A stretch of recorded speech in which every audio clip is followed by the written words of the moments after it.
Our present circumstances as individuals, communities, and country have made now one thing clear.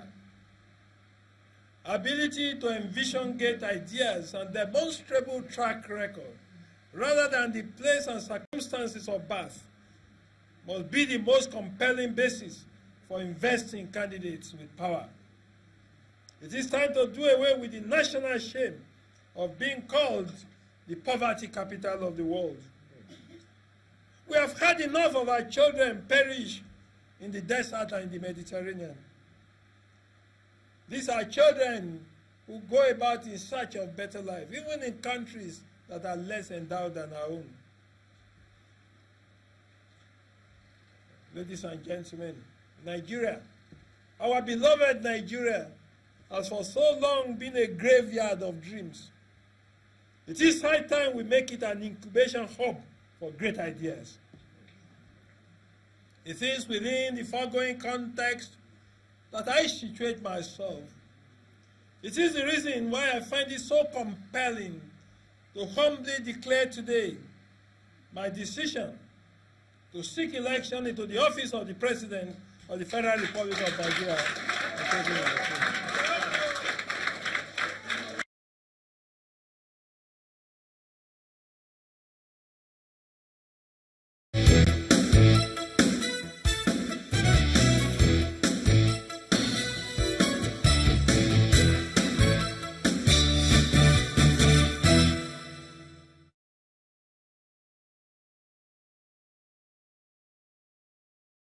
Welcome back. Yes, and we do have him here, Dr. Olusegun Mimiko, former governor of Ondo State, and now the presidential aspirant. It's candidate now, is it? Candidate, yeah. Presidential candidate of the Zenith Labour Party. Thank you for coming on this morning. Thank you. But we thought it was Labour Party, but now it's Zenith Labour Party. What happened? Yeah, well, thank you for having me on your program. We started with Labour Party, but unfortunately there seems to be some issues between the leadership of Labour Party and Labour Congress. When it was degenerating to legal tussles, we decided to take our exit. You will recall that the run-up to the 2017 election, Ondo State, we were embroiled in legal tussle, and this is once bitten, twice shy. We had to take our exit. We didn't want to be part of a legal tussle that would detract us from the real issues. Unfortunately, Zenith Labour Party had been registered.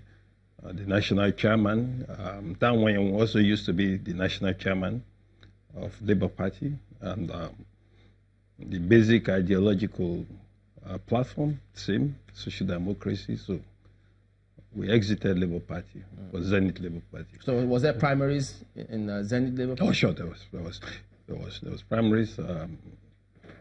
I was unanimously elected the candidate of Zenith Labour Party at the primaries in Abuja.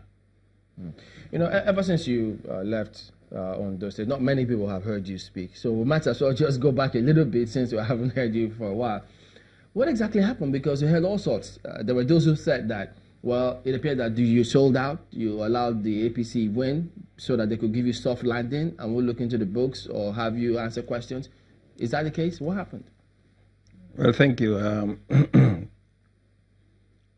The truth of the situation was that we fielded a candidate. We got emerged in the Modu Sherry versus McCarthy tussle. At that time, McCarthy was the recognized chairman. We held our primaries. INEC was there. But somewhere along the line, due to some judicial abracadabra in collaboration with INEC, our candidate was replaced by somebody who was a product of purported primaries in Ibadan without INEC. I understand it won't take place at midnight. But our candidate was replaced, so we're in court. And we didn't get out of court, we didn't get a final judgment until Wednesday before the election. So what that meant was that, yes, the court said a lot of the Court of Appeal said it was responsible, the decision to remove a candidate. But the damage was done. We didn't get our name replaced on the INEC ballot until Thursday before the election. And what that meant was that we couldn't train our agents. There were so many issues. We couldn't campaign. But because INEC refused to extend the time for us, because we made a very determined case and said, look, INEC, if the judiciary pronounced that it was wrong of you to have replaced our candidate in the first instance, since you were still within the time space allowed by law, we should give us 2 weeks, so that we could get our act together, get our candidates, agents trained, and at least campaign. But INEC refused, so we had to go into the election. Of course, the result was that we didn't make it, and there was just no way we could win that election. We didn't campaign. Even the agents, some of them, we weren't sure what they represented because some of the agent cards had been given out. But people somehow, some people said, if Mimiko wanted to win, he could have won. I'm not the magician. But there were those who said you have huge political experience. They say the pedigree was there. You've been there for a while, right from when you were minister, before even Dr. Gago was around you. You were also around at the time you fought, you became governor. So what happened to all that experience? Didn't you see this coming? In today's electoral process, if you didn't get cleared for a gubernatorial election until 48 hours before that election, you could not campaign. Even some of the agents, we weren't sure of them because some of these agents were supposed to be party agents. We weren't sure of these agents. We couldn't raise money again. We exhausted ourselves before the elections. There was just no way we could win the election. So people interpreted that to mean that I could have won if I wanted to win. Is that why you left the PDP? It's part of what I left the PDP. It's part of why I left the PDP. At that time, it didn't seem as if we were faithful to basic agreements.